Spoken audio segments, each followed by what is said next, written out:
I hate your traffic, but I love you. Ahora de Cuba la Bella, del Palacio los Jugos. Los chicharrones.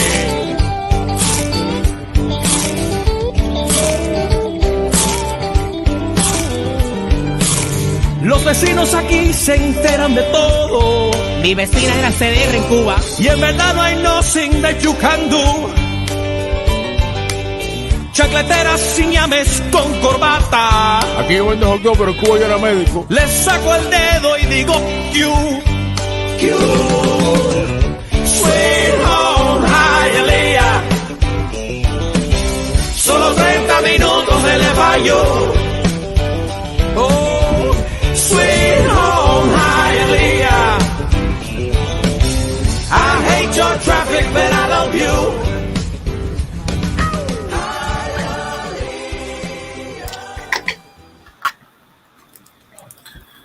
Hey, what's up, everybody?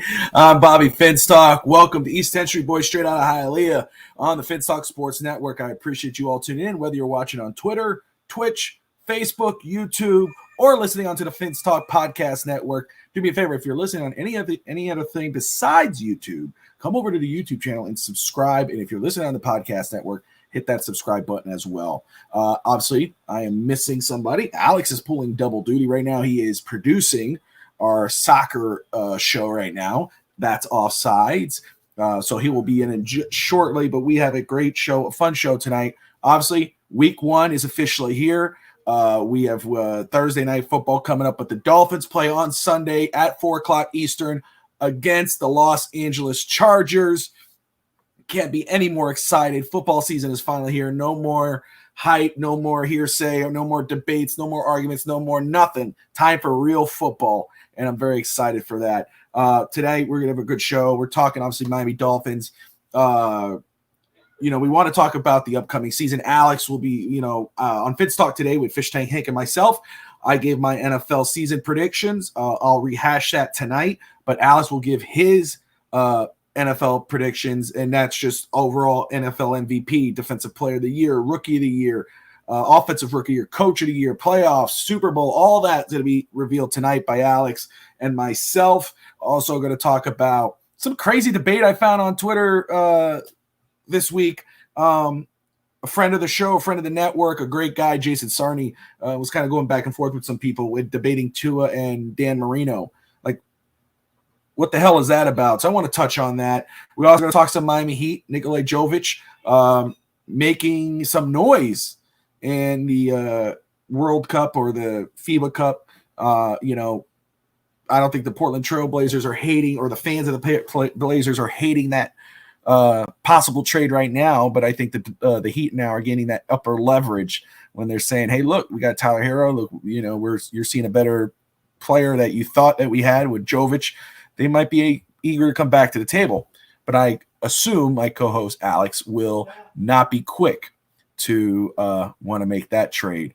Also, we're going to touch about a discovery I made. I don't know whoever else has done this. We're fans of cereal here. We're fans of Oreos. And I did some kind of funny the other day, what actually was like a hidden gem. It was a grand discovery. So I'm going to touch on that. But as we wait for Alex, we had great content today. Obviously, we had Real Talk, Fins Talk earlier at 7:30 Eastern. If you haven't had a chance to tune in, catch that on the Finstock Sports Network. Great guy, Steve Malloy, Dolphins Thirsty Rob from DolphinsThirsty.com. Of course, we had That's Offsides, which should be airing or ending pretty shortly. Football season right around the corner. We got, for Dolphins content, not just NFL, but Dolphins content, obviously, mainly. We have our pregame show on Sundays now, not just Fins Talk today on Saturdays, but on Sundays starting at 10 o'clock Eastern, we will be premiering our pregame show, 10 o'clock Eastern, talk Dolphins, talk the NFL week. And then, of course, after the game, 8 o'clock Eastern, we'll have our post-game shows. Let's go ahead, as we're waiting on Alex, I'll go ahead and rehash what my NFL projections are for this season, and we'll get into other stuff here. First off, I want to talk about just the season awards, okay? NFL MVP. All right. Look, Tua could be up for this year. no doubt. He was up for it last year before that 5-game skid, and he got hurt. So he could very well be up for this again. There is no sleeping on this, okay? No one should sleep on Tua's chances at making MVP. There are some question marks. We know what the questions are. Can he stay healthy? Can he perform in December, et cetera, et cetera, et cetera. But he should be up for this. Talking about a Dolphin who could be up for this, surprisingly enough, co-host of mine on Finn's Talk today, Fish Tank Hank, Jalen Phillips. He actually believes Jalen Phillips could be the league MVP this season. That's something that was a surprise on Saturday, but I'm down with it, man. I'd love to see somebody like that. I'd love to have the reincarnation of a Jason Taylor, 99, on that Dolphins defense. And Jalen Phillips, man, he looks like he is the true definition of what a reincarnation might look like. But look, my MVP for this year, or my projected MVP, is going to be Jalen Hurts, the quarterback of the Eagles. I can't see why not. He's such in a perfect situation right now. Offensive weapons, defense, he's not really going to be playing a lot from behind. He's not just a passer. He's a runner. He makes big plays.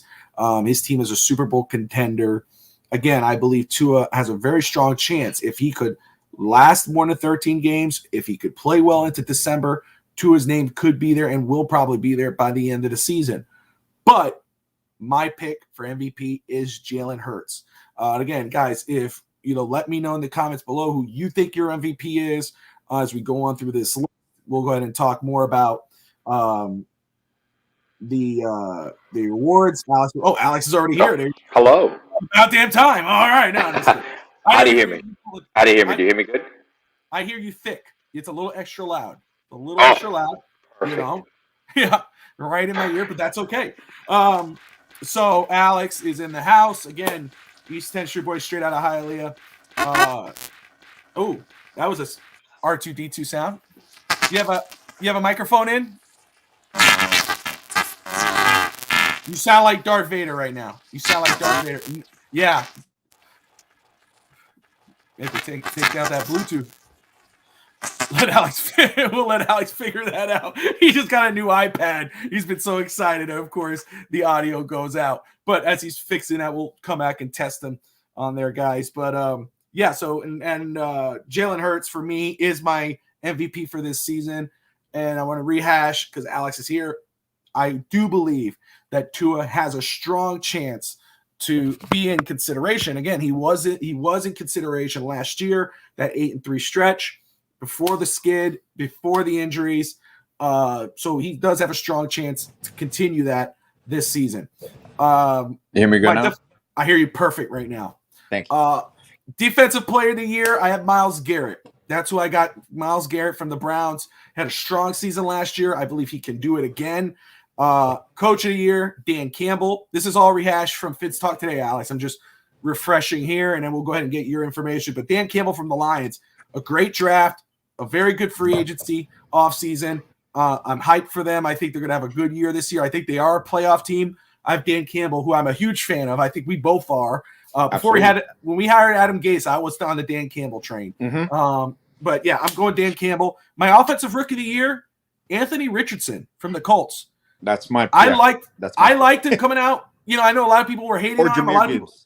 Jahmyr Gibbs from the line. Hey, no doubt. I'm with you on that. I'm going Anthony Richardson.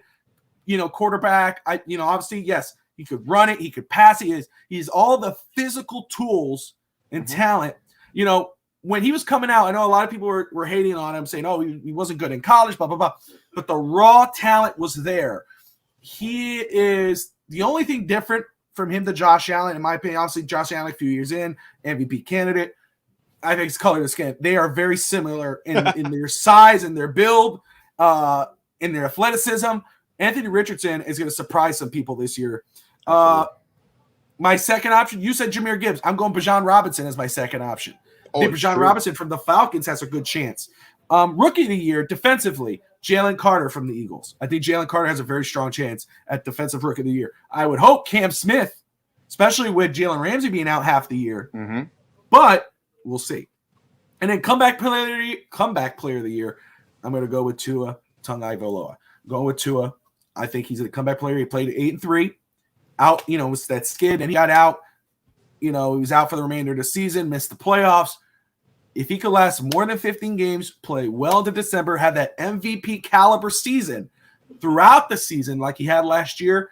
I know that the inside slant, the inside track is DeMar Hamlin for the Buffalo Bills, but I'm going with Tua here. So before we move into playoffs, Alex, your NFL MVP for this season, your prediction. Oh, my predictions. I know it's going to obviously the clear favorite always, depending on year in, year out, is probably Mahomes.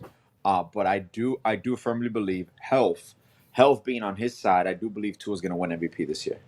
I'm going to go out and say it. I do think, like I said, health being on the side, I think this offense has that potential where Tua can put MVP numbers. So that'll be my top pick. So, like I said at the top, and I kind of said at the end there, he has a very strong chance. He was in that discussion at the first part of last season. Yeah. And again, with the weapons, you got Tyreek, Jalen still there. Hey, we don't know about the tight end position. We don't know about Braxton Bear, how the rest of that offense is going to gel. But if we go based off the first half of the season last year, yes, he struggled. He struggled against the Chargers, which you're going to play on Sunday. I just had that game down here when I was getting ready for our pregame show on Sunday. He struggled. But, if he could continue what he did at the first part of the season throughout the season, if he plays more than 13 games, he plays that 15, 16, 17 games, he's going to be in that conversation. He should be in that conversation. There's too much talent with him and too much talent on that offense that he shouldn't be there. Defensive player of the year. I like the Pittsburgh defense, so I'm going to go with TJ Watt. I think TJ Watt has a legit chance of dominating. Well, he dominates every year. But once again, health on his side, I do think he's going to be DPOY. Yeah, and you know what? He's one of the favorites around the NFL, so it's a great choice. Absolutely, yeah. Myles Garrett, I have Myles Garrett. Micah Parsons is another one. TJ Watt. That's true. Michael Parsons. That's true. He has it. Oh, yeah. Fish Tank Hank from Finstock Today, my co-host for Saturday, he picked Jalen Phillips to win League MVP and Defensive Player of the Year. League MVP? League MVP. He says it's never been done since Strahan or Lawrence Taylor? But he says it's going to happen this year. I can see in this defense, I can see him being up there for sure. Oh, I think he's up for. I could see him as one of those top 10 for Defensive Player of the Year. Absolutely, he's going to be plus 10 on sacks. I believe he will be. He will be. Coach of the Year. Again, I have Dan Campbell. Who are you rolling with? Man, that is. I'm torn. Between. I know Sean Payton's coming back. So it all depends on how they perform. To me, that is a big question mark.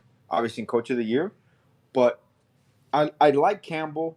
I don't want to be a homer and say Mike McDaniel because once again, it all depends on how we perform.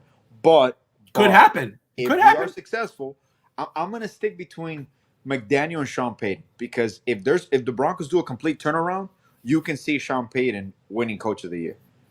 So let's say if not the homer side, but I think Mike McDaniel has a strong chance too, depending on how this team does. But on not the homer side, it makes a lot of sense. Team Denver struggled last year. If he comes in and Russell Wilson is back to that is the wrong sport. And that would have been awesome, Todd. If you see Alex is not here, hop on in. You could have been the guest host. She doesn't have to join her screen. She could literally just sit next to you. Exactly. Just sit down. I know. She didn't do that. But no, but you think about if Russell Wilson looks good and and Denver looks good, and he could be up for it, no doubt. Offensive Rookie of the Year, you had said Anthony Richardson, but Jahmyr Gibbs is your second option. To me, I think you made obviously probably the favorite is Bijan Robinson because out of all the rookies, he's going to be the one that's going to be instrumental to his offense really from day one. So he might just win it on playing time alone. But I do believe that's why I went with Anthony Richardson. The whole Jonathan Taylor situation, he's going to be the focal point of that offense.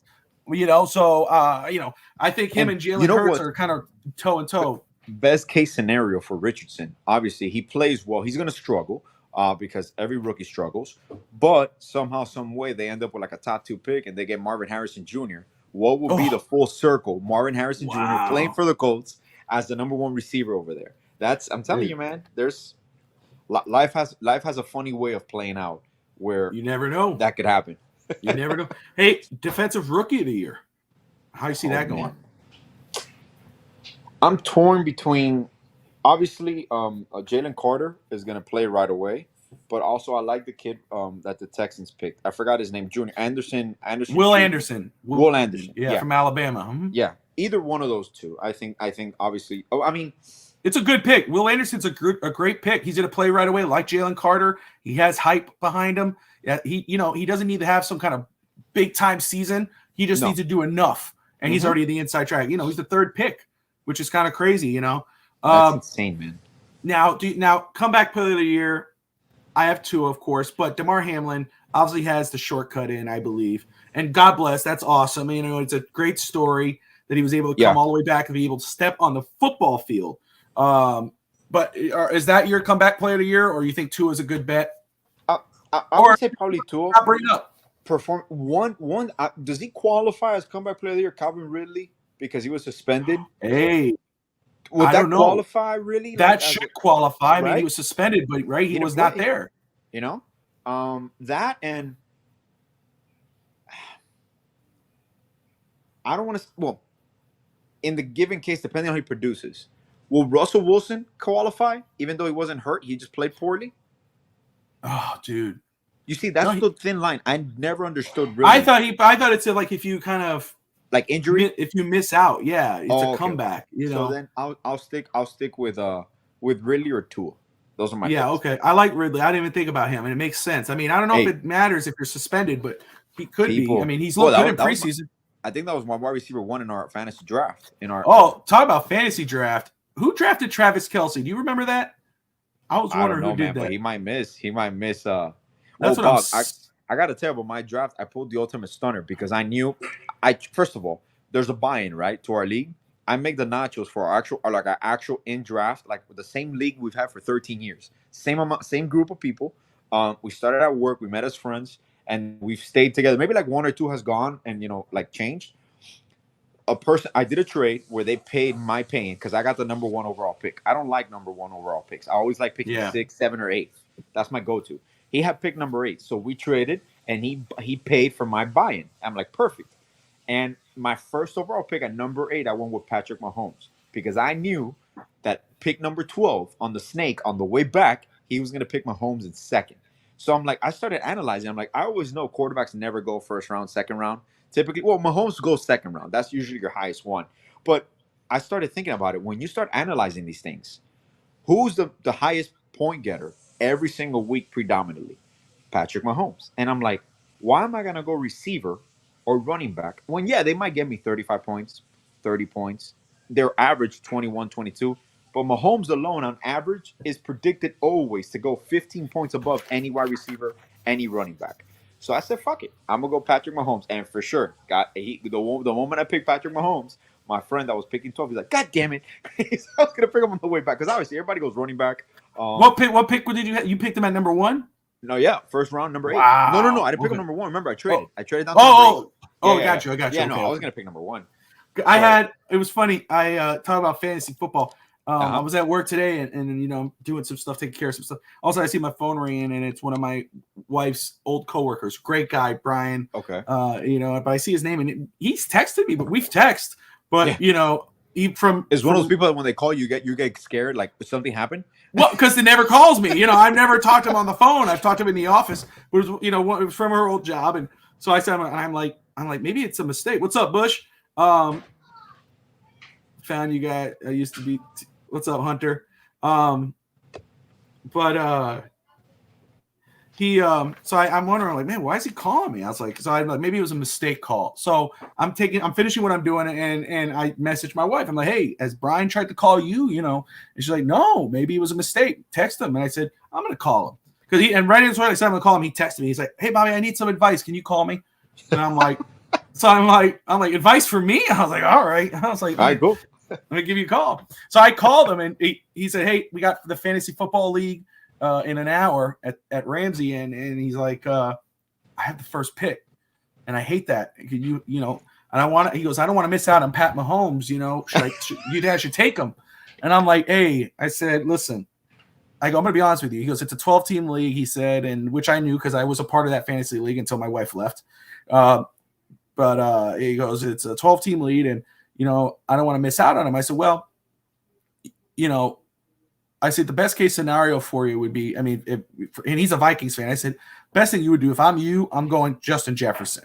Mm-hmm. His points are going to be high. I know Christian McCaffrey's right there. My issue with just McCaffrey is that he gets hurt. It's too good to be true. A lot of times I go, if you get Justin Jefferson, he's probably number one receiver in football. Mm-hmm. Get him. He's a good point getter. I go, I'm going to be honest. I told him, I said, look, my pick in our 12-person lead at the third pick, got Austin Eckler in the first round, the third pick. I got Tony Pollard in the second round. Pat Mahomes did go in our draft, the Finstock Sports Network fantasy draft. He went in the second round, and I go, but I was able to get Jalen Hurts in the third round. Yep. I said, so think about those three guys I got. And he goes, oh wow, okay. I said, the good thing about quarterbacks, yes, there's a drop off between Mahomes, Allen, and Hurts. Mm-hmm. After them, there's a drop off. I said, but the good thing about quarterbacks is that you do get if you get a decent starter, you get a good enough points. But you got to think about it. For me, it's always running backs. I think running backs are the best, especially the receiving type backs, because they could get you the most points. Well, I was going Tony Pollard, but you picked him right because you had the pick right before me on the way. I did. I did. Tony Pollard right there, and I'm like, oh my god, I can't believe it fell to me. And then I see Bobby Melendez, Tony Pollard. Yeah, that's right. and when I told him, so he what happened? He told me he messaged me right away. He said, I'll message you. And when the draft happens. I said, all right, yeah, let me know. Nice dude. So he comes, he goes, this is his exact text. He goes, I shit you not. 3 quarterbacks in the first round. LOL. He goes, I made a couple of dumb mistakes. Poor guy. I went, are you serious? He goes, serious. So, but he ended up getting Justin Jefferson, Chris Olave from the Saints, Lamar Jackson, which is not a bad That's pick. not bad. That's not bad at all. Which he's going to have. He might be comeback player with the time Lamar Jackson. He might be a comeback player. That's true. That's true. And Andrews from the Ravens. So that's a good pick. I told him, I go, it's actually not a bad draft. I said, those were his top 4 picks? Yeah. Well, they weren't in order, but that's the top players that he has. That's there. What he got. He sent me basically his depth chart. That's not bad. The problem is every time I do fantasy, I like to secure the running backs, like you said, the pass catching running backs since it's a PPR, because there's a lot of receivers that usually break out in their second or third year that you can pick in the 4th, 5th, 6th round. You typically always go quarterback 3rd, 4th round, depending on the trend. Like, I'm one of those guys that I'll pick, like me and my friend Ralph, like, well, obviously being on the show, like we're the ones that start the defense and the kicker. We'll go 6th or 7th round or 7th. There's that Hialeah internet. When you're watching East 10th Street straight out of Hialeah, you got some glitches. Unless it's me. I think I'm good. Oh, wait, hold on. Yeah, you're frozen, but that's okay. Oh, there you are. Working the glitch. Yeah, oh, goodness. But go ahead. I'm sorry. Continue. Oh no, like we usually start the trend with the picks. Like in the 7th or 8th round, we'll start picking kickers and defense because obviously by that time you already have your starting unit, so you get quality backups. But there's some people. What was weird about this draft, though, which was run by our fantasy football show on Wednesday nights, once upon a Sunday, and I recommend that for everybody if you like playing fantasy football. Rob's in the house, Dolphins Thursday. With Tyreek. Hey, Hunter, that's not a bad pick. I'm going to be honest with you. In my league, Tyreek went 3rd. Listen, if Tyreek, if you go Justin Jefferson number 1, he's probably him and Tyreek I think are right there, 1 and 2. You know what I mean? You can't go wrong because it doesn't matter who the quarterback is. Tyreek's going to get his numbers. He's going to get his number. Now, if it's Tua, Tyreek's but still, his numbers. You know what I'm saying? So that's not a bad pick. Hunter, man, I'm glad you're back, brother. That's awesome to see you, my man. But what's crazy about our fantasy league that was run by Once Upon a Sunday, and again, I recommend that to anybody who loves fantasy football. They have a great show on 8:00 on Wednesday nights. But they helped run. They set up our draft this year on the network. And what was weird was half PPR, but it was not that. There was no defense or special teams. No kick, nothing. I asked them on the show, and it's funny. You texted me right when I asked him. I was like, hey, do we not have defenses? And you're like, you text me like, Bobby, where's the defense? I was like, I don't know. And those are because you have such a deep bench that then now you start questioning everything. When you have too many options, you're like, oh my God, what receiver? You start watching matchups. There's players that you go with no matter the matchup. And then there's your little flexes that you're like, depending on the matchup, I'll put him. and then you start second guessing yourself, and your bench ends up outscoring your starting unit, and then you're like, shit, man. So at least if you have a backup defense or a defense or a kicker, that alleviates a little bit of your decision making, like, and you just go with it. But I mean, it is what it is. We'll do what we got. Let me just say this too, because Steve Malloy reached out to me and he reminded me, and I just haven't been able to catch up. But with YouTube, we do have super chats now. I'm not too familiar with that, but I guess it's something where if you guys want to support the show or the channel, you could. Any amount helps. It helps build towards the channel. Maybe some giveaways and stuff like that. Maybe I could pay for some internet finally. Some good internet. Some be able to do live shows on location, stuff like that. Bearded Fanatic in the house. No, you haven't. I know you're here. We haven't started the Dan Marino Tua talk. Trust me, brother. That's why I'm bringing it up, because I just thought it was crazy. It's even a conversation. But guys, Bearded Fanatic, if you haven't, I'd be shocked if you haven't saw his show. But if you haven't yet, go check him out. Click on his picture there. Go to his YouTube page. Hit that subscribe button. Same thing with Rob. Great content. Rob and I, not this Sunday, but the following Sunday, FinStalk Sports Network and Dolphins Thursday, YouTube will partner up to do the pregame shows at 10 o'clock Eastern. We'll be airing live on both channels. It's going to be a lot of fun. Moya TV in the house. All good to see you guys, man. Don't forget to hit that subscribe button. So, Alex, let's continue this because Bearded Fanatic is here. Great Dolphins host. Rob is here. Rob took part in this on last Saturday. But guys, we're who's your league MVP, rookie of the year, defensive player of the year, coach of the year? Put those in there. We're going to go into playoff teams right now before we get into our crazy topic of Dan Marino versus Tua. I don't even know why that was a conversation, but we're going to have fun with that. I have some numbers here and why it shouldn't matter. But anyway, Alex, I'm going to go down the list here. Go ahead. I'll even though I gave mine on Saturday, I want you to go ahead. I'm going to let you go, and then I'll say mine. But right now, AFC West. Okay, you got the Broncos, the Raiders, the Chargers, and the holy crap, which was the other one? Raiders, Broncos, Chiefs, Chargers, right? Yeah. Mm-hmm. Who's your AFC West champ this year? Oh, Chiefs. That's going Kansas City. That goes without saying. There you go. Hey, Rob, God bless you, Rob. Rob gave $2. Hey, Rob. I love Rob, man. Hey, me and Rob chat all the time, and we're always going based off ideas. It's so cool being able to work together. His channel's growing. I think he's past 400 now. We're almost at 1,000. We're at 956 right now. I just love the community that we have, the friendships that we've built over time. It's just amazing. And Rob, thank you for that. That's pretty cool. On a budget. That's right. So am I, brother. You know that. So I'm with you. I'm with the Kansas City Chiefs with the AFC West. Again, the Chargers look good. Can't sleep on the Chargers. Broncos, in your assertion with Sean Payton, they look good this year. How about you're on mute, Alex. Chargers will be the wild card. Okay. I'm with you on that one, actually. So the Cincinnati Bengals. Oh, no, not the Cincinnati Bengals. Oh, spoiler. AFC North.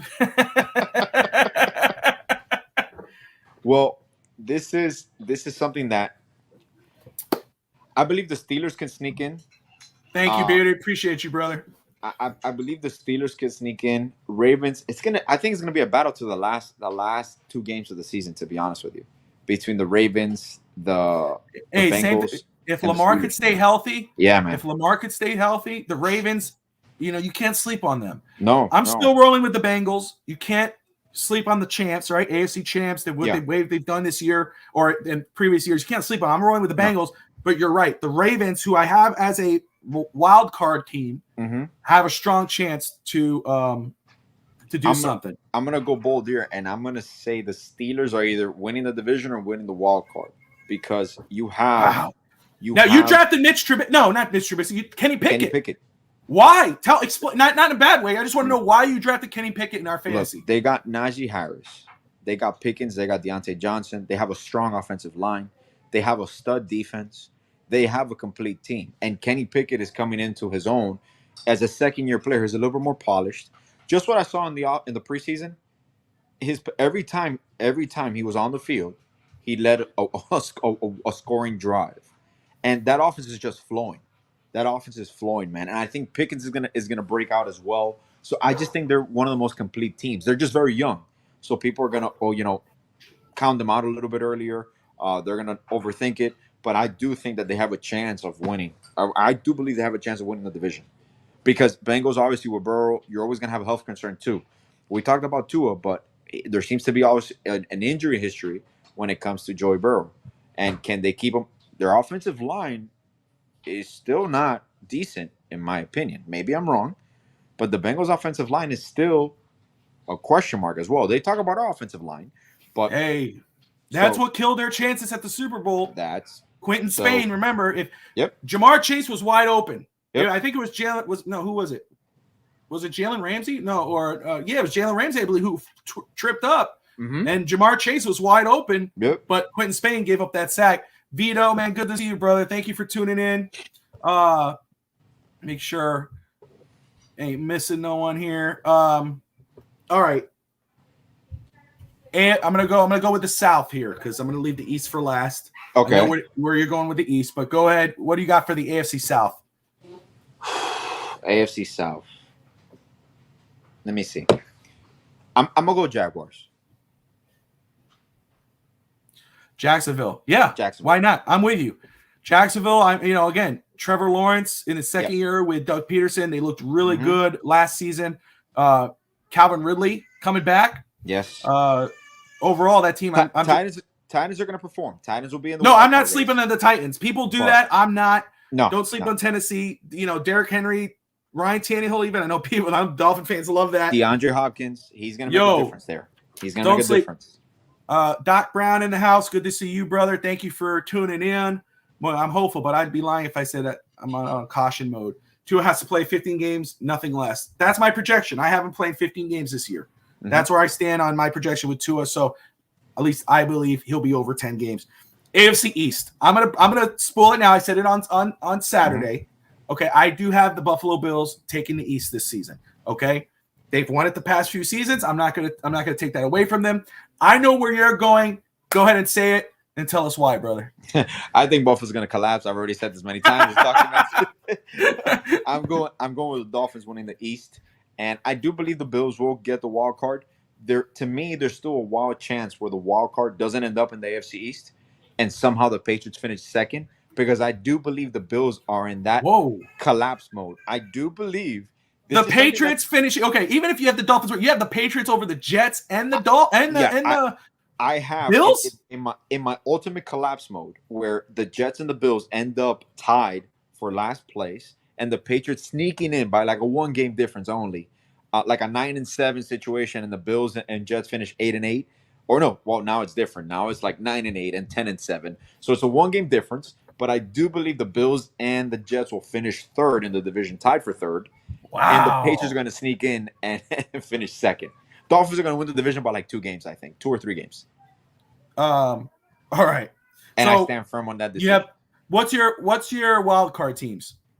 I know you said the Buffalo Bills are a wild card team, right? Possibly, yeah. If it's not a full collapse mode. But under this scenario, I have the wild card teams being, the Chargers. Yeah. Right? Chargers. Got the Bengals. Okay. And the Titans. Okay. So those 3 teams. And you have the Ravens. You have the Ravens then winning the North. Right? Yeah. Okay. So for me, obviously, and I have it 1 through 4. So I have the Chiefs as the number 1 seed, the Bengals 2, Buffalo 3, because I do think it's going to be back and forth. It's not some Buffalo wins because they're up 3 games or 2 games on Miami. I think it's a tight race. But Buffalo wins the East. They're at the 3rd seed. Jacksonville 4th seed. The Dolphins 5. The 5th, 6th, and 7th wild card spot is Miami, Chargers, and the Baltimore Ravens. So we're just flipping them. We're flipping them basically. All right. So the NFC. The NFC East. Who do you have going? Who do you got taking? Eagles, right? Easy. And Cowboys right? wild card. Cowboys wild card. I'm with you. I got the Cowboys as well in the 5th seed. Giants. Nah. Yeah, I'm gonna go Cowboys. Yeah, I'm not gonna hate on the Giants. I'm not gonna hate on them. I like what they did in their first year. I'm not a hater on their Daniel Jones, but I think the Cowboys got that 2nd spot tied up. The NFC North. NFC North. Man, I'm gonna go with Lions. Yeah, I like that. I'm I going. got the winning Vikings. division. I'm going with the Vikings, but I love that. I think Yep. again, he's my coach of the year. Dan Campbell's my coach of the year this year. He's my pick. They're ready, man. They're ready. They're gonna be an offensive juggernaut this year, man. Hey, NFC West. Seahawks. You know what? I'm surprised by how many people that when I was doing research and reading and I was picked the Seahawks to win the NFC West, and I'm surprised, but I'm not because the 49ers. stability of that organization. Mhm. You know what Geno Smith did last year, the talent of the teams. Pete Carroll is one of my favorite coaches. Yeah. But I do have the 49ers. My pick is the 49ers to win that. The South of the NFC, I have the Saints.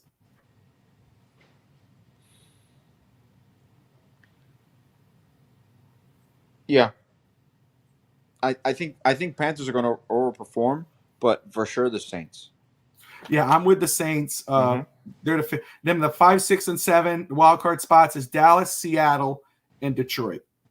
So again, we're mixing it up. For me, I got Vikings, 49ers, Cowboys. Okay. So let's go ahead and put it here.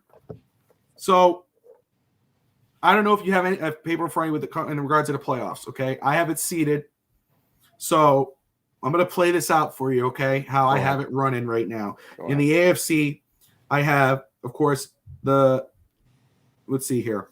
The Bengals in the wild card weekend, it's Dolphins versus the Jaguars, Chargers versus the Bills, Bengals versus the Ravens. All right? I have the Bengals over the Ravens. Correct. Chargers over the Bills. Buffalo gets eliminated in wild card. Mm-hmm. I have the Dolphins over the Jaguars. Absolutely. All right. Wild card weekend. Division weekend. You got the Chiefs versus the Chargers and the Dolphins versus the Bengals. I had the Chiefs over the Chargers. Can't see that. I think the Chargers, ultra talented. Justin Herbert, one of the best young quarterbacks in the NFL. Can't sleep on it. He's not going to beat Pat Mahomes. No. At Arrowhead. I have the Chiefs over the Chargers. I have the Dolphins over the Bengals. Absolutely. I do have the Dolphins over the Bengals. Yes, sir. Now the conference championship. We're going to lose the AFC championship game. Yes. So, look, nothing. I would love, first of all, if the Dolphins make it to the AFC championship game, there better not be one Dolphins fan pissed off. When was the last time we made it to the AFC championship game, Bob? 1984, right? Is it 1984? Maybe Rob or someone could. We didn't make it in 90. We didn't make it in the 90s? In 92, 90? No, man. I don't think so whatsoever. No. Wow. I might be. I mean, I don't think I'm wrong, but I could be. But I have the Chiefs over the Dolphins. Okay. Yeah. Same here. And so it's gonna be a shootout, though. It's gonna be a fun game. It'll be a great game. It'll be like in the 30s, high 30s, 40s. That'll be one of those games. So wild card weekend for the NFC, I have the Vikings versus the Lions, the 49ers versus the Seahawks, Cowboys versus the Saints. I have the Vikings over the Lions, the Niners over the Seahawks, and the Cowboys over the Saints. Division round, I have the Eagles versus the Cowboys and Niners versus the Vikings. I have the Niners and Eagles topping the division weekend. Then I have the Eagles over the Niners. I have the Eagles over the Chiefs in the Super Bowl. I think that the Eagles could end up winning it all. Yeah, that's I where think it's Eagles, Chiefs. Yeah. And just for S and giggles, so everyone who hasn't saw Finns Talk today on Saturday, I have Miami finishing 11-6 this year. Fish Tank Hank has it 12-5. Rob has it 12-5 as well. I got 13-4. Yeah, 13-4. Let me put it on there. So, and I have the Chiefs finishing 14-3. You have the Dolphins as a second seed? I have the Dolphins as a second seed, yeah. In the AFC. Okay. Oh, there you go. Lost to the Bills in 93 or something like that in AFC Championship. Yes. There you go. That's okay. The one. That's the one. Okay, there you go. All right. Man, so what a stretch for those Buffalo Bills. 4 years in a row. I know we watched a 30 for 30, but man, that must be at that point as a fan base. Do you rather not make it to the Super Bowl, or do you continue just to have that misery year after year? At that one point, who's more miserable, the Bills or the Dolphin fans? Because that was hurt, man. That was hurt. Like, what sucks is, like, I guess if you did it one time, you'd be like, hey, in that era, you could be like, hey, at least we went to the AFC Championship. But when you go to, or we went to the Super Bowl. But when you go 4 years in a row and you lose, it's nothing to talk about. It's like, dude, you went 4 years and your team couldn't win. That's true. We lost 85 to the Pats in the AFC, and it's true. We would have beaten the Bears. We beat the Bears that year. We did. Beat the Bears. Oh man, that would have been man. I will never. That's why you don't take things for granted. And I know we're gonna talk about Marino, but what a memory if it would have been Marino and Montana, like for 3 or 4 Super Bowls, battling back and forth, back and forth, back and forth. Well, we never got to see, man. No. It's a shame what we didn't get to see. But let's talk about it. First off, let me just remind everybody you're watching East 10th Street Boys straight out of Hialeah on the Fins Talk Sports Network. Let me thank, first off, and thank everybody for tuning in. That's the most important. I appreciate all of you guys. And if you're new to the channel and you haven't subscribed, it would be greatly appreciated. We got great content on this channel, not just Dolphins. We have Heat. We got hockey coming up. We got soccer. We got wrestling. We got a lot of great stuff on the channel. And then let me thank Rob of Dolphins Thirsty, a great friend of mine, and Bearded Fanatics for getting some super chats, donations. That was pretty cool. I appreciate that. It goes a lot to helping the channel.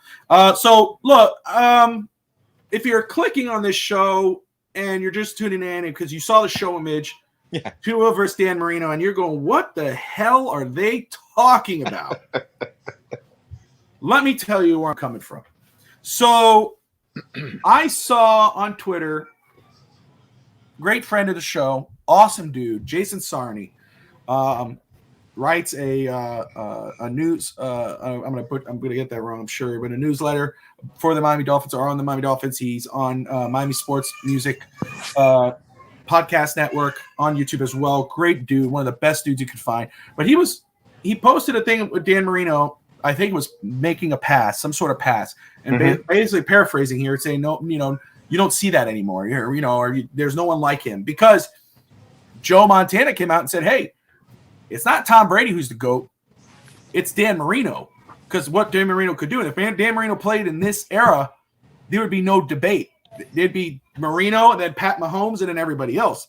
Yeah. Well, anyway, with the video that Jason had posted, you had Dolphin fans, maybe obviously younger fans, I have to assume, and no hate on Tua. It's no hate, what I'm saying here, and but basically saying, oh, Tua can make that throw. Look what he did for Waddle.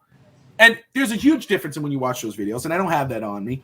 But look, and you have people going off saying how Tua compares to Marino, and Tua is better than Marino. There's a bunch of crazy hearsay, at least in my opinion. And guys, if you think I'm wrong, if you think Tua does compare to Marino, or you think if Tua wins a Super Bowl, that he's going to be better than Marino, that's a lot of the stuff I saw in there.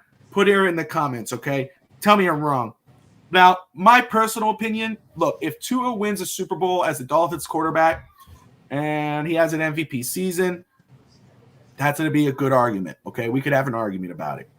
But throughout the whole season, pure talent alone, with everything that Dan Marino did throughout his career, minus a Super Bowl, he has no challengers until the career of Tua is over. If Tua wins a Super Bowl and has an amazing year, it's not shortened, it's not, whatever, then it could be tough. But I just wanted to compare. I'm not going to compare Marino's whole career to Tua's 3 seasons. I'm just going to go 3 seasons on, Alex. Okay? Well, first off, before I do that, your opinion. Should people compare Tua to Dan Marino? Is there a comparison? Is Tua on the level of Marino or better?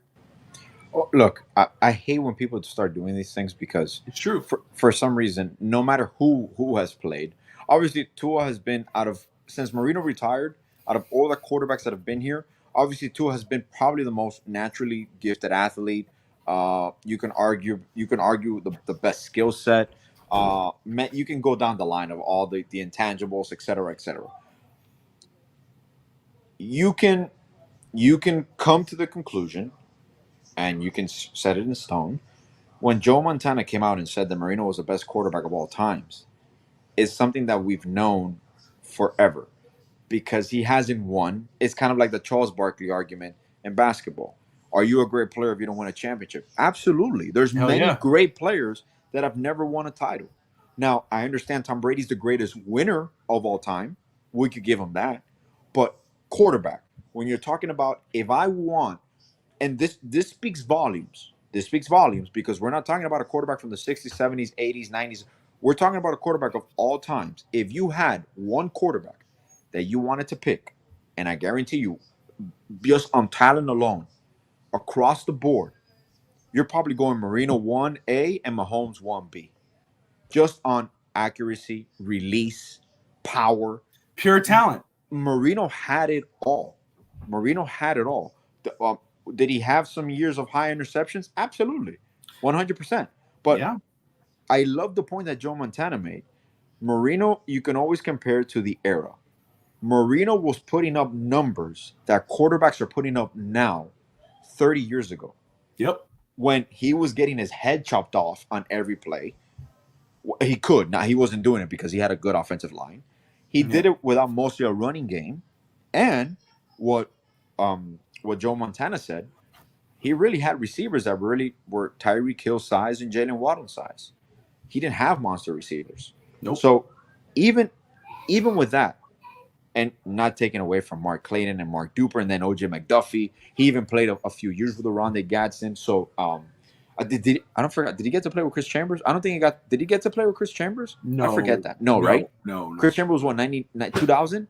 Yeah, 2001, 2002. Yeah, he played with Chris Tony Chambers. Martin. Played with Jay Fiedler.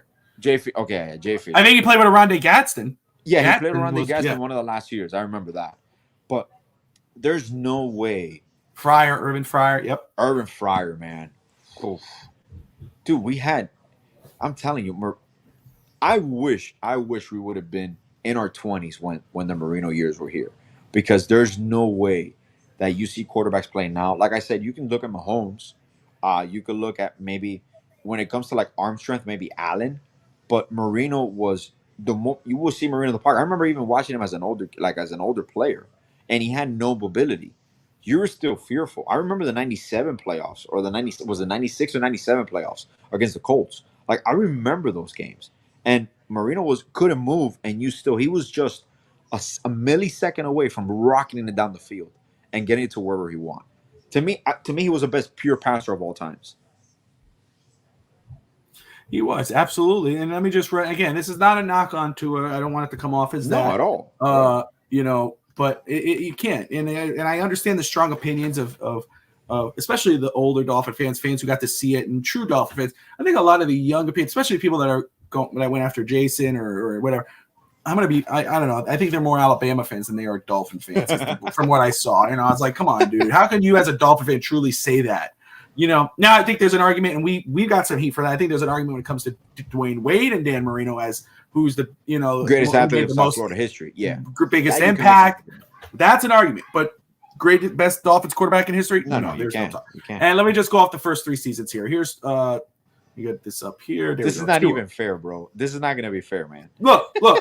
Tua this first 3 years, he won 23 games, 13 losses, which a lot of people throw at. They throw this number at. They go, "Oh, he's a winning quarterback." Yeah. 36 total games, because obviously he played I think 9 games his first year, 13 games the year after that, and 13 games last year. Yeah. So 36 total, 8,015 yards, 52 total touchdowns, 23 interceptions, 65.7 completion percentage with a 95 quarterback QBR. That's not bad. Those numbers aren't bad. Imagine if he could stay healthy, what those numbers might look like. Okay, they're not going to be Marino-esque, but they're going to be better than that. Absolutely. Yeah. Especially, it's more Drew Brees-esque, which is not a bad to be, Now, Marino, his first 3 years. 33 wins, 10 losses, 43 total games, okay? He played 11 games in his first season, 16 games in the two after that. 16 games in 84 and 85. He played 16 games. Yeah. So 43 total games. He had 11,431 yards, 98 touchdowns with 44 interceptions, 61 completion percentage, 60.63, and then a 96.33 QBR. Listen to me. Stop the blasphemy. Stop. It's not. First of all, I don't think it's fair to Tua to do that. I don't think it's fair. It's not fair. Let me just say, 1984. Rob saying it here. 1984 played 16 games, threw for 362 completions to 564 attempts, 64.2 completion percentage, 5,084 yards. He averaged about 318 yards per game, 48 touchdowns, 17 picks, and was 108.9 QBR. I mean, come on, stop. It's not fair to Tua, because then when fans start to argue it, the hate on Tua continues to grow. Tua is fine in his own skin. Tua is fine as he is. The most important thing about Tua is staying healthy and playing well in December. I have things that those are my 2 checkpoints for Tua this season. That's what I care. I don't need him to beat Dan Marino. No.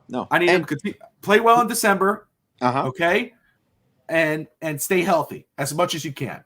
Yeah, those are things. He answered what I asked for last year. He was consistent enough at the 8-3 spot. He was played MVP level. He looked really good. Okay, he made people go, oh, it's because of his weapons. You got dang right, it's because of his weapons. He should play like that when he has those type of weapons.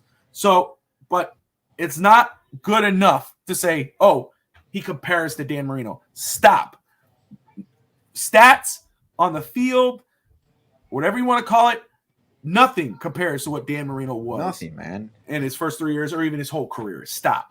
The problem is not even – I think Mahomes might be comparable in the first 3 years. There's no career. Oh, Mahomes would be a different conversation. I mean, those are the things. Like, those are the only people that like straight up starting as a rookie or in his second year, you can say Mahomes and Marino. Those to me are both. If you put see, that's why it's a not fair conversation, because now we do this. If you put Mahomes in a Dolphins uniform and he's won 2 Super Bowls and he wins an MVP and he's playing like this and he has these numbers that he has for the Chiefs with the Dolphins, then you can have an argument. He's better than then there's a debate. But see, that's why it's not fair, because then you say, oh, well, that Tua's not. No, you can't compare it to Tua to Pat Mahomes. Tua's his own guy. And Rob's absolutely right. Fans took it for granted. How many fans were hating on Dan Marino towards the end of his career in those last years? Oh. You know, same thing with Don Shula. They ran Don Shula out of town. Mm-hmm. You know, and then look what's happened ever since Shula retired. And I got to give it – I don't know. I'm pretty sure Jimmy Johnson would have handled it differently. But you can tell Jimmy was trying to change the Dolphins, make it more running team. And you can say that you misused Marino those last few years, because you could have taken advantage even of Marino's lack of mobility. You could put him more in shotgun formation. You still could have used Marino, man. Marino could have thrown 30 touchdowns last year, easily. Good night, Rob. Let's talk to you night, soon, brother. Rob's going to bed. Oh, man. Yeah, there's no comparison here. Make sure I have what I want to discuss here. Oh, I actually have it up. Perfect. All right. As we continue, we'll continue with Finn's Talk as we move on. If you have any comments, you put them below. Your thoughts. Should Tua be compared to Marino? All that whatnot. Your NFL predictions. He couldn't find a running back. Jimmy couldn't. You know, if you would have found Ricky or a running back like Ricky, or if he would have, or was it Don Shula? If Shula would have got Emmitt Smith, he didn't sign with Dan Marino, you know, those are the things you look back and go, damn it, you know, and Emmitt Smith wanted to be with the Dolphins. Imagine Emmitt Smith with Dan Marino, and how cool is that commercial? That's funny, man. Isn't that the coolest damn thing? Yeah. You know, but tell me Dan Marino doesn't look old as hell running down the tunnel. Dude, no, what about the glasses? You see when the glasses like this? Tumble over. Emmitt Smith looks like he can still go. Bro, Emmitt Smith, Randy Moss. Randy Moss for sure can still play in the NFL. Jerry Rice has never changed. I mean, he looks older, but his body structure, so you can't really say he looks old, because he still looks like the same as he played. He looked, you know, it's the same way. That's true. Barry Sanders too. Did Barry Sanders really want to come play for the Dolphins? I never saw There that. was rumors in '99. Remember when he retired abruptly? Yes. Okay. There was rumors because he retired at 30. And I don't know if it was Wannstedt at that time already. I think Jimmy had retired. Right? I don't know. When I see Dan in the box and we're down, I hope he suits up. Yeah, I think we all hope. Like, yeah, Alex says that he looks old running out of the tunnel. But how cool, how hyped would you be if you saw Dan Marino, like Tua goes down, you see Dan Marino just run out in his uniform? Oh, you're like, oh, we got a chance. We have a better chance than Mike White and Skylar Thompson at quarterback. If you can't touch Dan Marino, you can put him right now in the box, and he could hit Tyreek Hill down the field for 50 yards easily. Dude. He might not throw it again after that, but he can do one time. Hunter says, I wish I could post pictures in this chat. My grandpa has a pic with Dan, and it was the highlight of his life. He got the pic on a shirt. And, oh, that's so cool, dude. That is awesome. so cool. I met Dan Marino. It was leaving the game with his son. He actually got a signed jersey right there on both ends. My mother was wearing the shirt or the jersey, and he signed on her on right here. And I remember he signed on my boot. And Marino was like, oh, shit. And drew some of the nicest players, two of the nicest players, are two Hall of Famers, and two of my favorite Dolphins, which are Jason Taylor and Zach Thomas. Oh, yeah. Two of the nicest guy you can meet in person. And I have a signed Zach Thomas jersey hanging up signed. And I'm so happy he got in the Hall of Fame. And, of course, Jason Taylor is my favorite Dolphin of all time. And I don't have a signed jersey of him. But I'm happy I finally got a jersey because I never did. But anyway, we'll continue this talk. Again, you guys are watching East Texas, your boy Straight Out Highly on the Finstock Sports Network. Last week, Alex had to bite his tongue and wait. He can't do fast break tonight because he wasn't feeling well. He was under the weather yesterday. Yeah. So we're over fast break tonight. So I'm going to let him have the floor. We're going to talk some Miami Heat. First off, two things I want to talk about, Alex, and I would love you to take the floor. And anybody, you guys, again, put your comments below. If you want to talk some Heat, put your comments there, what you think, or NBA. Who are you excited about this NBA season? Who are you most hyped to see? What do you think of the Miami Heat? What do you think about the Portland trade, etc.? But first off, got two things for you, Alex, and then you run the floor with it. Yeah. Heat bypassed the waive and stretch option for Kyle Lowry. That means that they are booked for the $28,333,334 on next season. It's a lot of money. A lot of money. $28 million. We'll just say that. Yeah. Now he could still be off the books via a trade or maybe a buyout. Of course, a buyout is hard. So first off, I want to know to you, is that the right or wrong move? And secondly, should they try to move him even before a Lillard trade? And then secondly, Nikolai Jovic making a name right now for the Team Serbia in the FIBA Cup. Let me just make sure I have this here. If I could see anything, I just want to make sure. Okay. And during this run right now, what he's doing, he's making noise and he's drawing eyes of the NBA. Totally, like I was saying at the top of the show, Alex, that Portland could be, and especially Portland fans, could be biting themselves here, kicking themselves for talking trash about a possible Jovic on the Portland Trailblazers.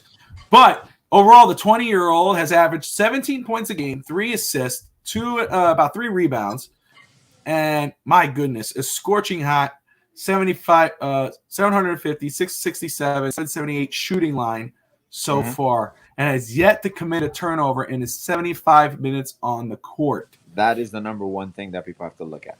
Okay, Alex, I know where you stand. You know I love this kid. I love both of our picks because I was on them before that. But you are, and you're like this with most guys, but for sure, Jovic, you are like, hey, anybody.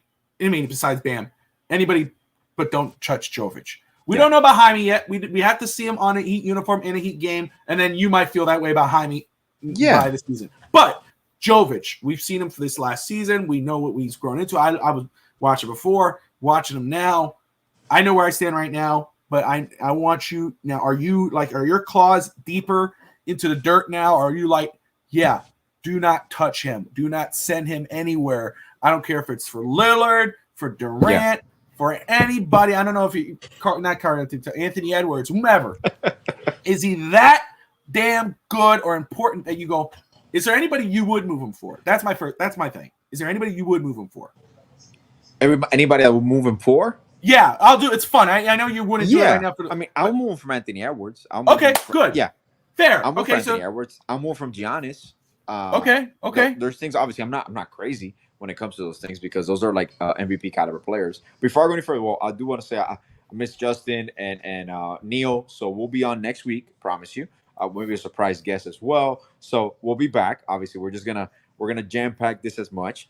So I'll respond to this quickly. I was firm in not trading Jovic because I saw the potential in him, and he's only 20 years old. The reason I would say that I would opt to trade Jaime, I understand Jaime fits the perfect mold right now, but Jaime's already 21, 22 years old? No, 24, right? How old is he? 22, 23? He's an older rookie. So I'm not saying he's not going to continue to develop. He is going to improve. He is super athletic, and I was really surprised by it. He's a perfect fit, but there's something about Jovic that just ignites you as a basketball from the basketball mindset. There's so many things that you can do with Jovic offensively, and he's gotten stronger. He hasn't lost any quickness, even with the 10, 15 pounds of muscle he's added. He can run the point. You can run offense through Jovic. I'm saying, I'm not saying you can't do that through Jaime to a lesser extent. Jaime is really like a wide version of Jimmy right now when it's with his low post move, his mid range game. His shooting's going to improve. Defensively, he's going to get better lateral quickness, better one on one defender. He seems to be all out hustle. He's a good rebounder for his size. So those are all positives. But when you see Jovic on the floor, the way he's one of the best players on one of the best teams in this tournament. So you can't discount that. Is Portland going to ask for him now? Probably. Could Portland have had him before? Maybe. Doubtful. Because I think Jovic is one of those players that Pat doesn't want to trade no matter what. That's kind of like the last person he puts on. That's like if the deal's about to go off and is going to break the deal, Pat will succumb at the end, at the very end. Okay, but I think that's fair. That's fair because okay. It's something that, first of all, in this part, that's why I'm almost 99% sure that Jovic's not going to get traded because all the leverage once again falls under Miami. We've talked about this many times. The shit show is going to be in Portland when training camp comes and Dame is still a member of the Portland Trail Blazers. The pressure is on Portland. The pressure is on Portland because at this point, obviously, Dame is one of the top 75 players in the NBA. Probably, arguably, your best franchise player ever for the Portland Trail Blazers. You want to do right by him, but Dame Lillard on this Blazers team makes no sense because you're not gonna a difference of 6, 7, 8 games. You need to secure a lottery pick because if not, you owe it to the Bulls. So you want to lose games. You want to develop your younger players. I still can't fathom why Cronin hasn't approached the Heat or wants to get a deal done. At this point, you're not saving face. The whole league knows no offer is going to come. The memo came and went. You don't have any leverage. At this point, you got to buckle down and do what you got to do for your franchise and to save face with your superstar all-star player. Relationships are important. People forget about these things. And there's going to be future free agents. There's going to be future of your young players that are going to sign max deals. A lot of things are hinging on how you treat Dame Lillard on the way out. And people forget, I know it's Dame Lillard, but he's not a 27-year-old Dame Lillard. He's a 33-year-old about to be 34 with a $60 million contract. Doesn't matter how good you are. You don't have the same leverage as if you're trading a 27-year-old Dame Lillard with a max contract. Because you got 6 years at least guaranteed of elite basketball play. No team that is able to offer you substantial draft picks and young players is in contention right now. You're not going to trade for Dame Lillard if you're not a contender. There is no contender that has the pieces to trade for Dame Lillard. We saw with Boston, Jason Tatum tried to talk to him. Oh, want to come to Boston. He doesn't want to go to Boston. Boston's not going to trade anything for him. The only thing they can trade for him is Jaylen Brown. They're not going to trade that. He just signed a super max extension. So there is no leverage. There is no market. It's just coming down to the realization where we have to move him. Now you're going to get the best offer that you can, and it's going to be the Miami Heat offer that they want to give you. Because at the end of the day, they're like, you don't want to take it? That's fine. Keep Dame Lillard in camp. How's that going to go? What is he going to do? He's not going to play. And can I just say, and I'm just going to say this. Yeah, I want the Lillard trade to go down. I think I know it's if you got to give up something for him, and but I think the Heat can make up for the loss, whatever they lose, 100%. because there are Kelly Oubre. Oh my goodness, who's this guy? Christian Wood. Thank you, Christian Wood. Yeah. Those guys are waiting. I think Miami could make up for what they lose. I don't want to lose Jovic because of the potential. Yeah. And I don't want to lose Jaime because I think he's ready to play right now. Yeah, we might go, Jovic's ceiling is higher, maybe, because he's older and you don't know how much growth he has left, but he is ready to play right now. Yeah. And Jaime, he's, and this team's a championship team. If you get Lillard. There's a scenario where you can keep both, Bob. Hopefully. And that's trading Tyler Hero and picks. Yes. So, which would be best case scenario. Yeah. So, but even if the Heat don't make this, if they don't make a trade for the start of the season, they go into the season with what they currently have. Yeah, I still like this team. I know a lot of people don't, except the big heads. I think this team is better than it would be last year. People forget this was a play-in basketball team that made a run to the NBA Finals. I think this team is better than that play-in team and that team that made it to the NBA Finals. The Heat might not be a third, fourth, whatever seed. They might be a sixth, fifth, whatever. However, they could be a better team than that team because the Heat is a better playoff team than they are a regular season team anyway. I don't care if they get Lillard. They're not, Even when you look around, Bob, did the Celtics really get better? No. What did Milwaukee do this offseason? What has Milwaukee done? Philadelphia. Listen, Giannis is talking about he might dip. He brought that up. People don't realize this, and I'm not trying to be a homer, but this Heat team is more balanced than they were last year. Just the Jason Richardson acquisition is basically having a healthy version of Oladipo. Josh Richardson, sorry.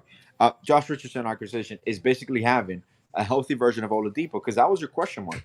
You were counting on Oladipo last year, and he was out for 2 months, maybe 2 months and a half before he was at full stride. And then we got to see it in the playoffs, but he got hurt.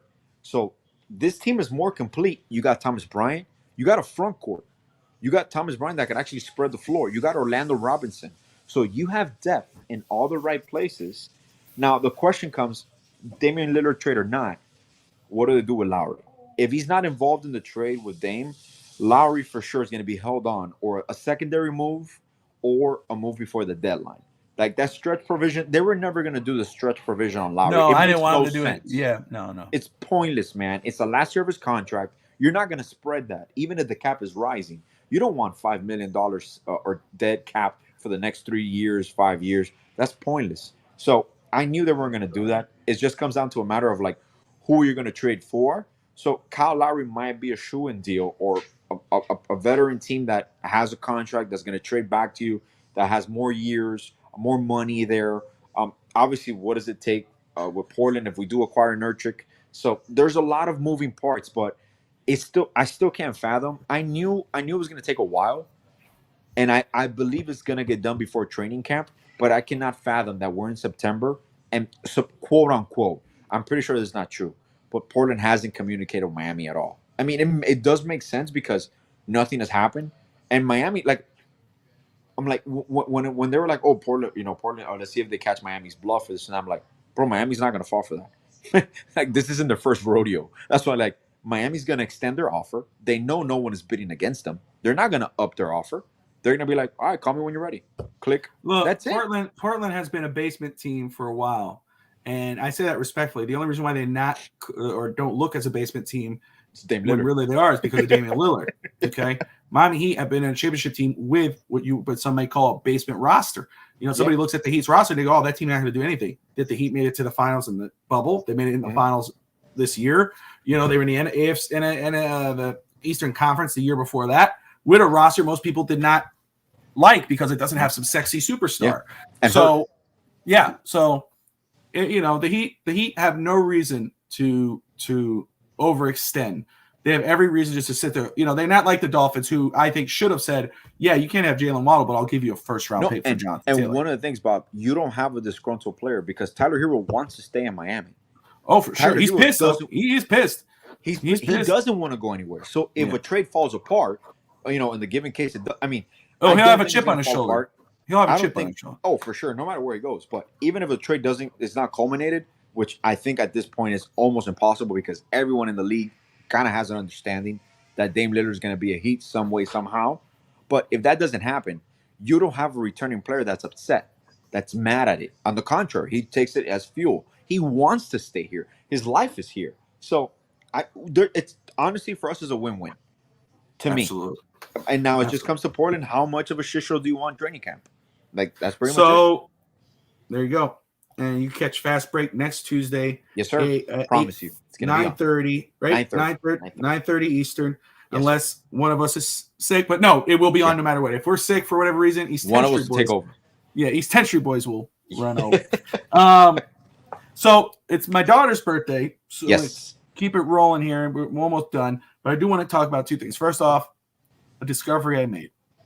As you all know on here, this is not your first time tuning into this show, we love cereal and we love Oreos. Yes, sir. So, there's something I've always been intrigued with. I've always thought about it because, I love dipping my Oreos in milk and making sure they're soft and then eating them. Yeah. Sometimes I'll do the little thing if I, without putting in milk and I'll drink milk after. But I really love dipping them and eating them. So I've always been intrigued, Alex, about an Oreo cereal. Mm-hmm. I'm not talking about the little, you go to the store to like Walmart and you buy that stupid little Oreo things and, and they're not really Oreos or something else processed. Whatever. No. Yeah. No, not like that. Not like that. So I didn't want to get judged, I was like, stupid people. But I knew my mother-in-law was in the bathroom. Not stupid people. I don't mean it like that. I'm just like people judging, Yeah. But my mother-in-law was in the restroom, I think, helping maybe my son or something. And in the shower or something. And my father-in-law was with the baby. And so I was like, oh. And I'm like, screw this. So I went to the kitchen and got a cereal bowl. Did you run like that? Like that? I did. Just like that. Yeah, my wife was like, what are you doing? I said, watch. And so, she, are you seriously going to do that? I was like, yes, I am. So I got like 8 Oreos, rolled them in their bowl, poured some milk over them, got a spoon, walked into the bedroom. And I was like this. And Alex, when I tell you, it's magical. This was orgasmic in my mouth. I'm Whoa. telling you. Whoa. I'm telling you. Did you cut up the Oreos like into little pieces? No. Tati thought I was. No, full on. You just went full on Oreo. Alex, you scoop it. Kind of like what's that cereal? The oh man. Honey, Frosted. Oh, the cookie one? No. They're actually healthy. The fiber. Anyway, Honey Bunches of Oats? No. But no, I'm trying to remember the name. I think Jamila knew that one time. Dude, Hunter, I'm telling you. Yeah. I'm telling you, well, if you could do it, if you think about it. If you think about it, it's like a what do you call it? A cookies and cream milkshake, like a thick one. It does. No, it becomes when you drink that milk. I drank the milk after, and I'm like, holy crap! Like it was like a discovery. Like I just discovered something. Like when I first went to we went to Wet and Wild back in Florida in Orlando, and we got the freaking which is not there anymore, by the way. It's I know. When they had fried Oreos, which was the pancake batter with the powder, and I first tasted it for the first time, I'm like, whoa! But when I had this, I'm telling you right now. Listen, Hunter, Eric, everyone tuning in, Alex, our wives are probably going to call us fat. Listen, that's okay. We're grown ass men. All right. I don't care. Forget it. We're married. We got dad bods. We already got our wives. We're good. We don't have to worry about all that. No. Yeah. Listen to me. If you have a chance, maybe if they're not home, if you're too like you don't want to, you're too conscious, too self-conscious. But you got to do this. You got to do this in your boxers with no shirt on and just sit in your bed while watching a movie and just have the bowl there like running your no. Lay the bell on the belly because you're sitting up. Yeah. Or look something like that. Like But I'm telling you, listen to me. Follow what I'm telling you. Put the Oreos in the bowl. Do not break them up. Don't do any of that. Just straight up in the bowl. Lay them out. Then pour the milk. Let them drown in the milk. Okay. Take the bowl. Sit down at your table. Grab that first Oreo. Tell me what you think. Oh man. Freaking, because it's already melted, but you still have that cookie. Yeah. That cookie flavor, and then you got that cream. Oh, dude. I thought I didn't. You got that cream. I got that cream running outside of mouth. Alex, my wife's like, "What are you doing?" I'm like, "I've been a bad boy." No, I'm just kidding. I'm just playing. Hunter's like, "I'm never coming back." No, I'm just playing. All right. That was my discovery, and maybe amazing, maybe that's amazing. Maybe when Alex comes up in November, we got to do this live. We're gonna eat a bowl of cereal live. We're gonna eat you know what we're gonna do that? I'm gonna Oreo cereal. Yes, well, let's do it. We're gonna have an Oreo, a cereal segment where we have little small bowls of different cereals, and we try. Hunter's gonna do it. Hunter says he's gonna do it. He's gonna let me know. Hey, perfect. There you go, Hunter. Man, try it out, brother. I'm telling you, it's good, my man. It's good. Life changers. Hunter, I'm glad you're back. Come back. Every Monday night. We're usually on Monday nights at 9 o'clock. But we've been doing 9:30 because I was out last week and Alex was out this week. So we did it tonight. But okay, we usually do about 5 funny questions, but I'm gonna go with one tonight because I'm on the clock. And but I have a good one. And I think you're gonna love this one, Alex, because it kind of goes in our category. Okay. Perfect. You and Hunter, if you're still there, unless you went to go get the Oreos, Eric and so forth. I want Hunter's you guys gone, to get man. Hunter's gone. He's gone, bro. I'm gonna devour them. Then my wife's gonna say, "Do that too." That's awesome. There you go. Hey, man. My wife said, "Why don't you eat what?" No, I'm missing. Yeah. I wish you were put like an that Oreo and just turn it sideways and like.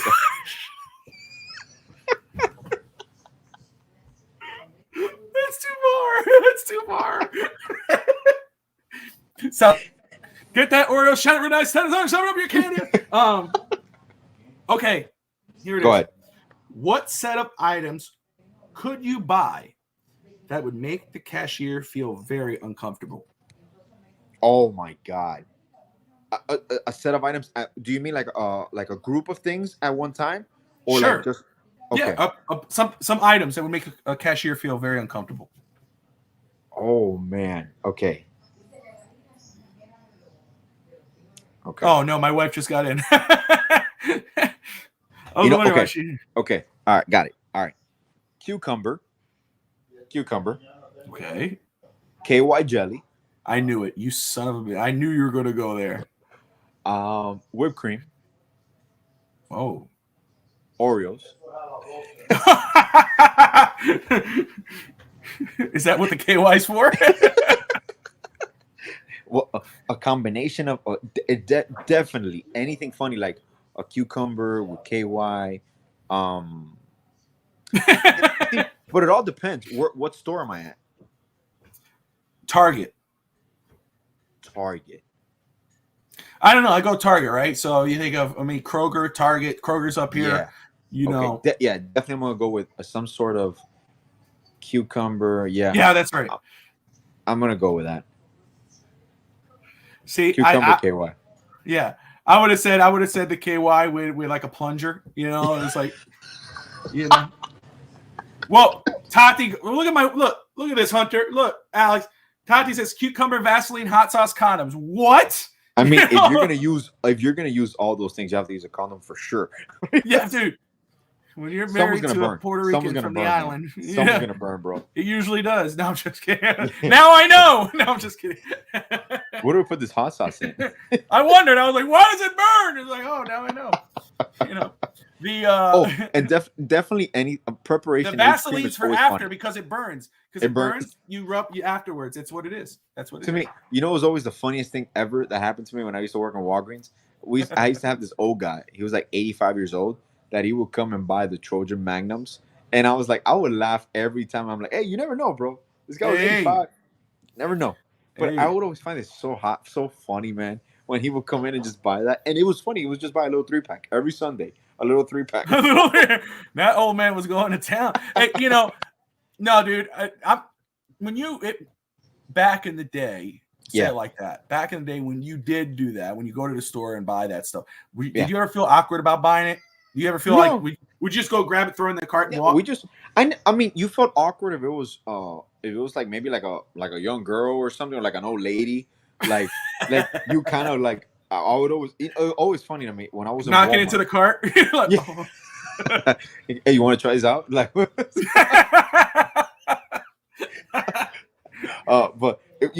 always funny to me? I was always subconscious about it when I would go buy shoes, and like older women will ring me up. Because they will see my shoe size, and like they're like, "Oh, is that your shoe size?" It's like, "Yeah, I'm not buying these shoes randomly from a size bigger just because this is like, of course, they're my shoe size." They're like, "Oh, okay." This was the size of Alex's shoe when he would buy them. It was like, "Are those your shoes?" Yeah. What's the problem? Absolutely. No, man, I was never comfortable with stuff like that. Going to the store, like I would have to wait till the people would leave, and then I would throw something over it and then walk, and then hope to pray to God that it had a self checkout. Yo, yeah. Well, now that's a good thing, but bro, those old ladies are freaks, man. All of them for sure. They're judging them. Yeah, they are. But hey, that's one thing. Self checkouts remove any awkward situation unless there's like a price check or like you need help from the cashier. That's true, man. Like it just removes everything. Just throw it. Just throw it up there. Nope, I don't need it. I'm good. I'm good. Fine. I'm risking it all. Then Tati said, "We're having our kid." What? No, we had Audrey after that. No, just kidding. Well, it's funny. Hunter said my shoe size is a 13, so like it's very difficult to find my shoe size anywhere. So when I get lucky and find it, always in other stores, no, like in Foot Locker, not I'm good. But in Walmart, every time I ring up one of my shoes, always the old lady cashier is like, "Is that yours?" Yeah, it's mine. No, you got to answer right now. What shoes is that yours? You go, yes, it is. Yeah, Like, yes, it is. That's my shoe size. No, that's what I was gonna go with. But no small talk, no questions answered. Nothing. Absolutely, dude. I know a lot of people that hate self checkout. Oh my god, I think they're love ridiculous. I love it. She's absolutely right. First off, I get along with everybody, but I do have a thing where I don't really want to talk to people I don't know. But that's in person because obviously I do this and I love it. Getting to know people like Hunter and everyone else. It's just awesome. But I can't. Just don't say hi to us if you see us in person. Don't say hi. No, it's not true. But no, I just don't want. I prefer self checkout. I don't need. I don't. And it's so much easier, bro. Look, in Walmart, for some reason, Walmart managers have no idea how to.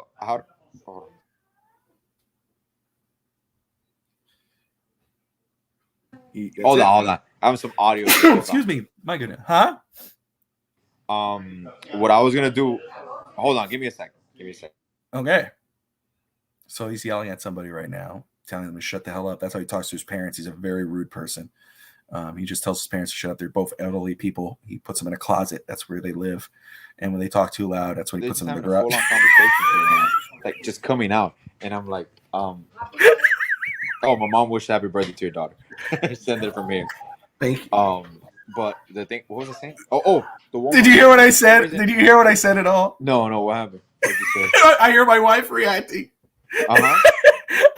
When you said, hold on, because we heard your parents and you muted. Yeah. And she's going, stop, because I said, he's yelling at his parents right now. He treats them very bad. They're very elderly. He leaves they live in a closet in his house, and if they're bad, he puts them in the garage. And she's like, stop. They're in a cage. Like that meme of grandma in the cage. This guy has his parents in a garage, and then he has his dog in an actual bedroom. That's true. The parents get a garage, and the dog gets a bedroom. That's priorities, man. Priorities. Full disclaimer, just kidding. I don't want anybody to come back. But anyway. Oh, man. That was really good. But, that's the thing that, you say something like that. But I would say, something that can make somebody uncomfortable, since you went that route, a shovel, an ask, garbage bags, that can make somebody uncomfortable. You say, hey, I need to buy this right now. Thank you. You got tape. That can make someone uncomfortable. Tati watches Dateline all the time, so that's where I'm getting all that from. Yeah, of course. People are, for sure. They're so dumb. I've never understood people that do that. And you go, I was watching a video the other day, and the guy's like, yeah, this is his search history. How to get rid of a body. How to Google, do this. yeah. And he did like, what are you doing, you idiot? I'm not an expert, but I'm not that dumb. God. Anyway, though. Alex, man, this was actually a fun episode, and I am on the clock, but yeah. Let me ask you, man. Any final thoughts for tonight? No, man.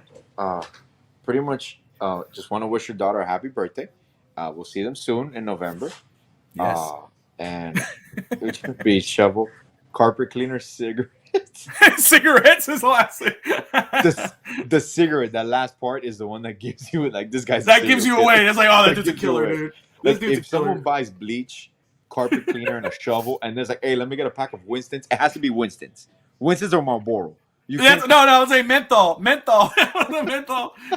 Alex sucks. And that's Alex's wife. His parents are in the garage and she's in the room closet. Yeah, that's how he is. I'm gonna put everybody in the garage, bro. Well, I'm gonna do the show. I'm just gonna lock everybody in the garage and just lock it and put Dash here too. Dude, and can I tell you something very quick? And I know it's a Cuban goodbye because I'm saying, but earlier I was not aware that was your daughter. I thought it was your wife. Are you serious? I swear to God, that's why I made the nipple joke. Where I was like, "Oh, if you go to ice, it's a skip." That's my wife doing the little airplane. She just shows up. She just walks downstairs to do this little 2-finger.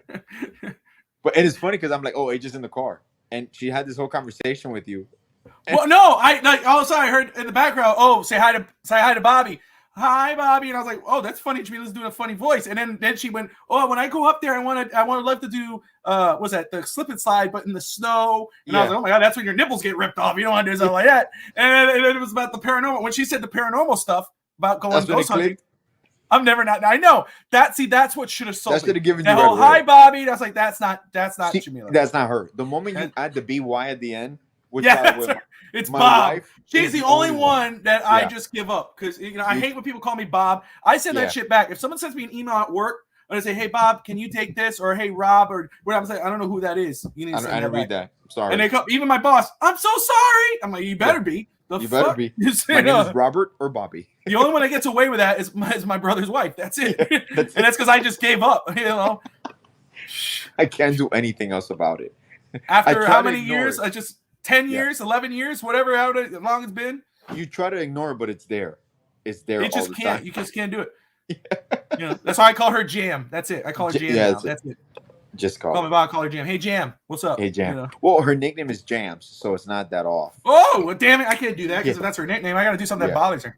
Her middle name. Her middle. But yeah, I just can't believe how much she sounds like her mom, dude. I cannot believe how much she sounds like her mom. Exactly. They sound the same. I feel bad for you a little bit. Trust me, I feel bad too. Except one calls you dad, the other one calls you ass. One calls me dad, and the other one calls me daddy. But hey, there you go. I love it. Happy wife, happy life. That's bullshit. That is honestly, bro. Sarah gets included. You know why this is bullshit? Because no matter what you do, no matter what happens, you're never gonna have a happy wife all the time. That's impossible. It's humanly impossible to understand women. It's humanly impossible. Hey, I don't know. If somebody has the book, let us know. No, I'm just kidding. Blink twice if you're okay. Help me. Oh, man. All right, guys. It is now 11 o'clock Eastern, 10 o'clock my time. I want to thank you all for tuning in. We've had a blast. This was a great episode. I had a lot of fun. Hunter, thank you for coming back, man. It's great to see you. Vito, Doc, Eric, Rob, Fanatics, Moya, everyone. If I'm missing anybody, forgive me.